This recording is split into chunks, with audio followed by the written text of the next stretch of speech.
Today, we're going to demystify two absolutely crucial, yet honestly incredibly commonly confused components in the HVAC and electrical world. I'm talking about start capacitors and run capacitors. Now sure, they might just look like these simple little cylinders tucked away inside your air conditioner or your motor, but understanding what they actually do, and more importantly, how they differ, is literally fundamental to grasping how heavy machinery actually operates. But hey, before we get completely bogged down in the technical specs, I want to hook you with a bit of a high-stakes mystery here. Just imagine a broken motor for a second. Sometimes, a failed component just means the motor sits there, right? It just hums harmlessly at you. But other times, if you make a really simple mistake with one of these specific parts, it can literally explode. No joke. So why does a broken motor present such drastically different, and let's face it, sometimes really dangerous symptoms, all depending on the capacitor? Well, stick with me, because by the end of this explainer, you are going to know exactly why. Okay, let's dive right into this. Here's our exact roadmap for solving this electrical mystery together today. First, we've got sprinters versus marathon runners. Second, judging by the cover. Third, decoding the labels. Fourth, we'll look inside the casings. And number 5, a critical safety warning. All right, starting off with Section 1, sprinters versus marathon runners, understanding the core function. So, here are our two contenders going head-to-head. Over on the left, wrapped in that bright blue casing, that's our start capacitor. Think of this guy as our sprinter, right? Just launching off the starting block. And on the right, in the silver casing, we have our run capacitor. That's our marathon runner. It's really important to understand that these are fundamentally different beasts, built for entirely different duty cycles.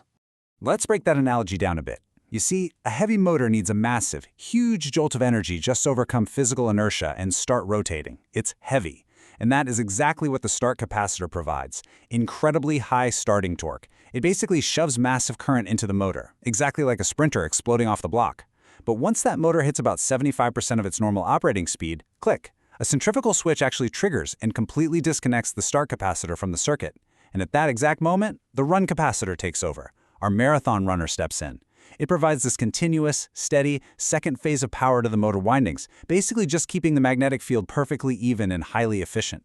1 to 3 seconds. Seriously, I really want to emphasize this absolutely tiny window of time. Just 1 to 3 seconds.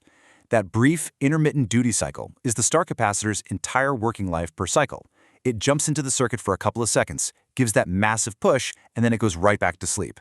The run capacitor, on the flip side, it's active continuously. It is literally working the entire time that the motor is running. Moving on to Section 2, Judging by the Cover, Physical Identification. Now, what's really interesting about this is how their entirely different sort of uniforms correlate perfectly to the specific jobs they're doing. Seriously, everything about them, from the casing material to the overall shape, down to the number of terminals, it's all a direct reflection of the electrical stress they're designed to handle. Let's look a little closer.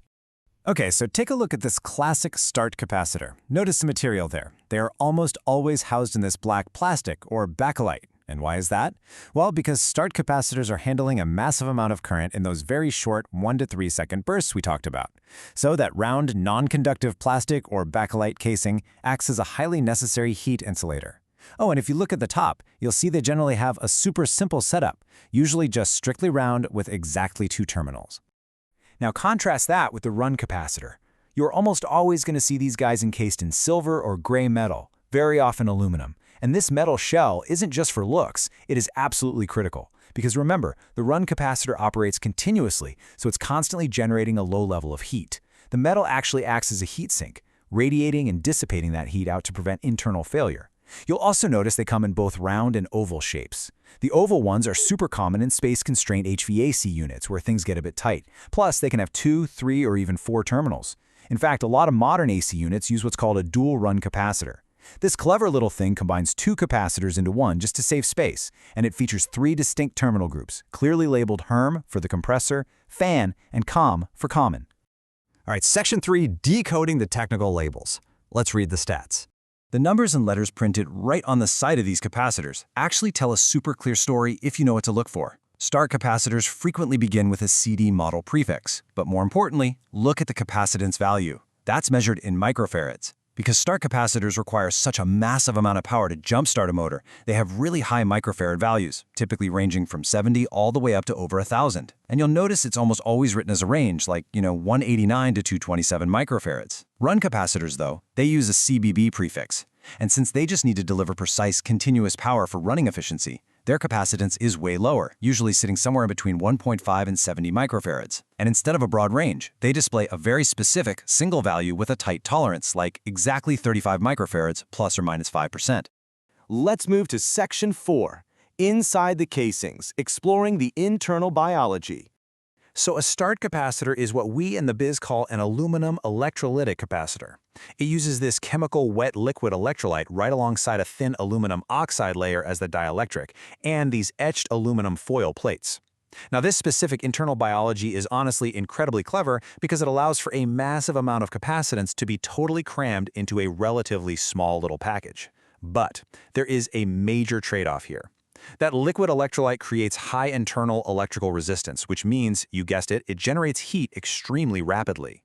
Now contrast that wet, heat-generating chemistry with the Run capacitor's totally dry setup.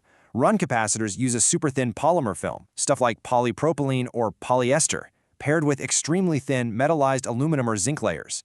And here's the magic. These materials have remarkably low electrical losses, which essentially means they barely generate any heat at all.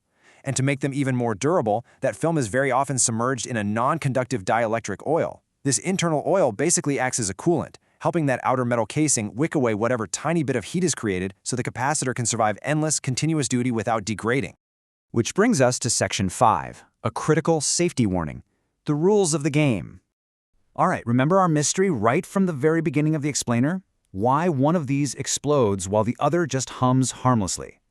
So the absolutely crucial point here is this. Never, ever use a start capacitor in place of a run capacitor. Because a start capacitor has that high internal resistance and a wet liquid electrolyte, it is only designed to be active for 1 to 3 seconds. That's it.